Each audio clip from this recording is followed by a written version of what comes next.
here. Welcome back to the channel. I hope you guys are all doing well, and it's time for the Untold Tales. So 2nd of August, we have an Untold Tales summon that's just dropped in, and we've got a brand new 5-star hero in here. So we want to have a look at this hero today, and we also want to have a look at the hero of the month. It's worth mentioning that this hero, Ultrox, the new hero, is featured alongside this dude, Forces, and we know what a force he is to be reckoned with. So definitely a good portal to be looking to summon in at the moment. He's also featured alongside Thalassa, and Thalassa is one of my favorite cards in the game. It just looks insane, but she's been given an upgrade, so she now boosts the health of all allies by a whopping 500 at the first charge, and then 600 on the second charge. And instead of giving the whatever ailment reflect she had before, all allies are immune to new status ailments for 3 turns. So she is technically now the better version of Hathor, or the blue version of Hathor, and slightly better. So definitely a hero to be looking to get your hands on as well. So good portal. We're going to have a look at Squidward. Yeah. So this guy's name is Ultrox. Okay, so he is a dark hero. He is of the cleric class, which is a good class. He gets the mana shield, so 35% chance to resist any negative mana effects and effects that prevent the use of special skills. A very, very useful talent. You can see he's also got the damage reduction Ithar power, which is also one of the better Ithar talents, because it means that for the first 6 turns, any damage he receives is reduced by 10%. So very useful. Now, he is of the Nightmares of Atlantis family, so they get a bonus for 1 or 2 heroes. It's a 50 or 75% chance to cast minus 10% mana generation for 3 turns on an enemy that deals special skill damage to the character. That is okay. It's not a huge amount, but it is a reduction in mana generation, and any reduction in the enemy's mana generation is worthwhile. As you know, with the magic heroes, they get that minus 5% stack, and that can really be annoying. So that is a good family bonus. And then let's just see, the related heroes get the bonus. He's got this passive as well. So a 50% chance to deal 80% damage to all enemies, and the caster to get plus 19% mana generation for 2 turns. That is much more useful, in my opinion, than the family bonus. It's nice that he gets a chance to deal some extra damage. It is only at 50%. I believe that has been reduced, but it's 80% damage to all, which is pretty decent. Now, the special skill. All right, let's just have a quick look at his stats without the max power preview. Whoa, wow. Nearly 1,000 attack. He's insane. Without the max power preview. I heard Old Cynic on his blog, or read Old Cynic on his blog, saying that they're releasing 6-star heroes into the game now, just not calling them 6-star heroes.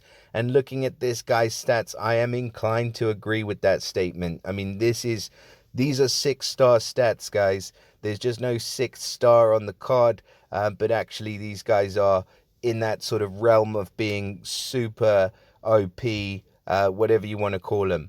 He looks incredible, by the way. Like, he's a squid head dude with barnacles on his arms. He looks pretty cool. He's like the Untold Tales version of Exnolfod. There's definitely like some similarities going on there. They're obsessed with tentacles, these guys. Anyways, stats. We have 978 on the attack, which is ridiculously high.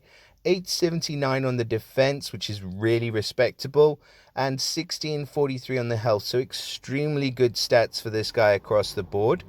Now, his special skill is called Sinister Enlace, which sounds brutal, and he's running at the Changing Tides mana speed. So the first cast is at fast speed, the second cast is at average speed, and then you go back to the first cast again at fast speed.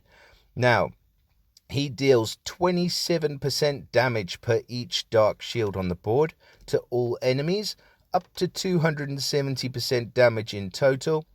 The caster and nearby allies counterattack with 80% of the damage received for 3 turns, and the caster and nearby allies reduce all received damage by 35% for 3 turns. So he's kind of being a little bit of a combination of Obakan and Sif, where he gets the counter attack for the caster and nearby. He hits all for a certain amount of damage, and he reduces received damage reduction. Now, we know how effective this skill can be, and he is, bear in mind, for this first charge running at fast speed. So that's definitely going to give him an advantage.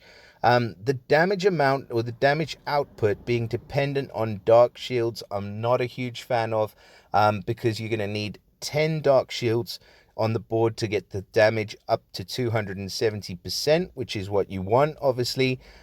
He does have that chance to deal the additional 80% damage. It's a 50% chance, so technically he could be doing quite a bit of damage. The only issue is that when you're matching tiles to get him to fire his special, the board is likely to have dried up a little bit, so you're probably not going to have that many purple tiles on the board. But having said that, I mean, even if you've got like 6 or 7 tiles on the board, he's still going to be dealing around maybe 180 to 200% damage to all, and with that high attack stat of 978, that is definitely going to feel, you're going to feel that hit for sure.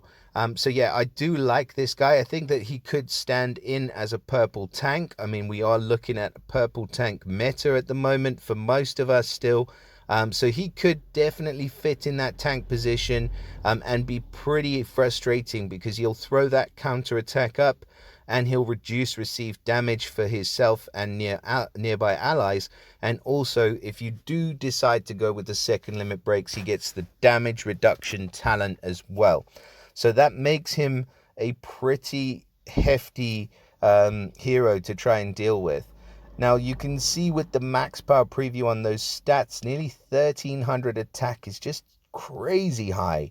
1156 on the defense and 2000, nearly 2300 on the health. So this guy is going to be a force to be reckoned with. I don't quite think he is as good as Forces. Forces with that fast taunt that he throws up is just insane. He benefits from the taunt, the auto taunt Ithar talent, which we know is frustrating to deal with, especially at the beginning of the battle. And with this guy, it just feels like once you get rid of that talent, he's ready to go because he's running at fast speed. So definitely a good hero that we have in Ultrox. And 2 other incredible heroes to look at in this Untold Tales portal. So yeah, they'd definitely be worth your time, I'd say. Be worth your tokens if you have any to spare. Personally, I don't. So I'll see whether I do a few summons in here or not. But I wish you guys all of the best of luck in your summons, and hopefully you do manage to get your hands on one of these 3 heroes. Because I think for the first time in a long time, we've got a portal which is featuring 3 incredible heroes, except for maybe the Covenant. I mean, they're just insane. Now, we also have the Hero of the Month. So just to tag this on to the end of this video, and I'm not sure how long we're going to go with this one, but this Hero of the Month is an interesting one. She is a holy hero. She is of the rogue class, which is fantastic because she gets the chance to dodge direct damage from offensive special skills. And if you look at her passive, she also gets a 10% chance to dodge special skills that deal damage. So that stacks, sorry guys, and synergizes really well with her class. She has this passive to resist status ailments from minions. It's not as good as some of the other heroes like Divana, for example, where she resists all effects from minions. It's only resistance against status ailments from minions. So I don't believe that applies to like the mana cut minions like Water Pipe. It would be amazing if it did, but I don't believe it does. Now, she benefits from the attack up Ithar power. So at the start of the battle, she gets plus 20% attack for 6 turns. Meh, it's okay, but I mean, the thing is, it doesn't work with this hero, unfortunately, as we're going to see in a second.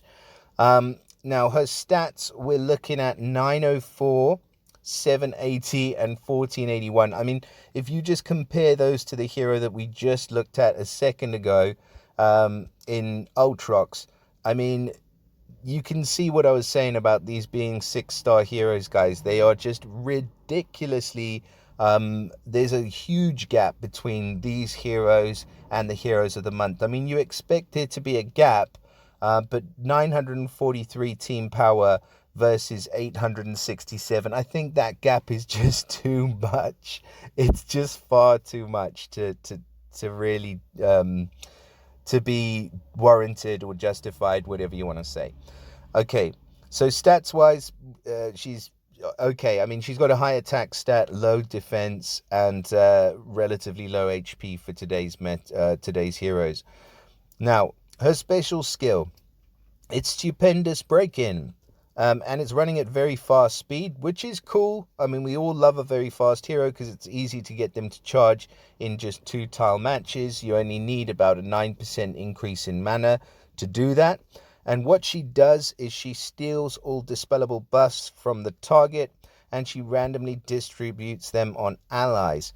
She also steals 35% mana from the target and distributes that to allies, and all allies get plus 30% attack for 2 turns. And she gets the element link that gives plus 10% mana generation for all holy allies for 4 turns, and this effect can't be dispelled. Now, at first glance, it looks like she's doing a lot of things, and it looks like she's doing them all pretty damn well. And she is to an extent, but the problem with this hero, as we'll see, is that she's not gonna. She's a control hero. When you really want a very fast hero to have some kind of other effect as well, you want her to be able to deal a little bit of damage. I think that the fact that she's only dispelling buffs from a single hero or stealing buffs from a single hero, she could get away with having some damage in there as well. So she does like a little mini, just to start with the first part of her special, she does like a little mini Hatter trick where she steals dispellable buffs from the target. Now, if you've got a hero like Ludwig, for example, and he's got the taunt up, she's just going to steal the taunt. You're going to need to fire off again to be able to steal any of the other buffs. But if you do have a hero who's just thrown up like mega buffs, unfortunately, most of the buffers that are really good, like Ferdinand and Hathor, not Hathor, Hawthorne, they give buffs to the whole team. And stealing the buffs from just a single enemy doesn't usually have a huge impact. You can sort of get away with her if you need to really quickly steal auto taunt, but it's very, very situational with this hero. So I wanted to like her, and I was like, oh yeah, because I don't have the Hatter, I'd love to get this one, but I don't really think that she's worth the mats just for that. She steals 35% mana from the target. I mean, Ruffian and Nurgib steals 50% mana. She's got some other amazing effects as well.